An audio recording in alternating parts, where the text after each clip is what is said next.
Cerita Nabi SAW semayang. Hadis kata, فَإِذَا سَجَدَ وَثَبَتَ الْحَسَنُ وَالْحُسَيْنُ عَلَى ظَهْرِهِ. Nabi SAW bila dia semayang, dia sujud, mai cucu dua orang ni, Hasan dengan Husain ni, nanti mai lompat naik atas belakang.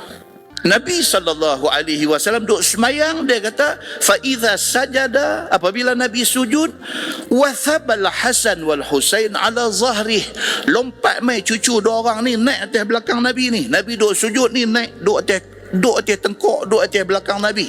Nabi dengan cucu macam tu.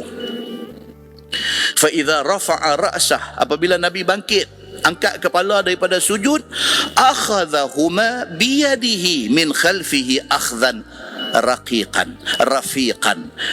Nabi SAW bila dia bangkit daripada sujud ni, cucu duduk di atas belakang ni, bila Nabi nak bangkit daripada sujud, Nabi hanggau tangan dia. Tahu hanggau?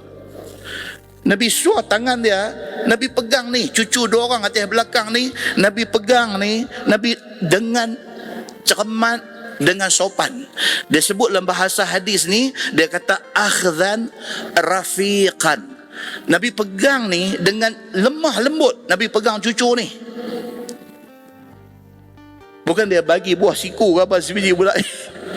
Nabi, hadis ni begitu teliti, dia cari perkataan nak menggambarkan perbuatan Nabi dengan cucu ni.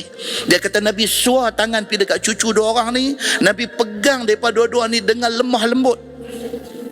Wa yad'uhuma 'alal ardi, kemudian Nabi letak depa bagi duduk elok atas lantai ni. Nak bangkit daripada sujud ni, macam tu punya pegang, tolak bagi duduk, Nabi duduk antara dua sujud.